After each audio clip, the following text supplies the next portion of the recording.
Women வந்து குறிப்பா அரசியலுக்கு வர்றதுக்கே ரொம்ப தயக்கம் இருந்த காலமெல்லாம் உண்டு. இப்போ ஓரளவுக்கு அதுல மாற்றம் இருக்கு. காரணம் வந்து 50% பெண்களுக்கு உள்ளாட்சியில கன்டெஸ்ட் பண்ற இடஒதுக்கீட பத்தி நான் சட்டமன்றத்துல தொடர்ந்து பேசினேன்.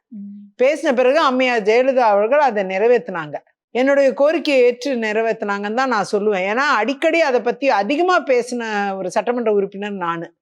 அதனால பெண்களுக்கு இடஒதுக்கீட வந்து அது உறுதி செஞ்ச அடுத்த நிமிஷமே பெண்களுக்கு நிறைய பேர் கண்டெஸ்ட் பண்ணாங்க. ஆனா ஆண்களோட உதவியோட ஒரு ஃபர்ஸ்ட் ரவுண்ட் கண்டெஸ்ட் பண்ணிடுறாங்க. அப்புறம் ஆண்கள் அந்த ப்ராசஸ் அவங்களுக்கு ஹெல்ப் பண்ணிட்டு இருந்தா கூட கணவரோ மகனோ தம்பியோ அண்ணனோ யாரோ ஒருத்தர் அவங்களுக்கு உதவியா இருந்தா கூட காலம் மாற மாற அவங்களே சிஸ்டம் நல்லா அடாப்ட் ஆயிக்கிட்டு அவங்களே எமர்ஜ் ஆயிடுறாங்க.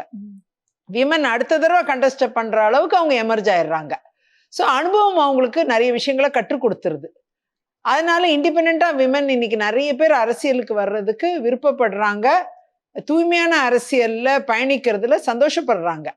அந்த மனநிலை மாற்றமே நான் மிகவும் வரவேற்கிறேன்.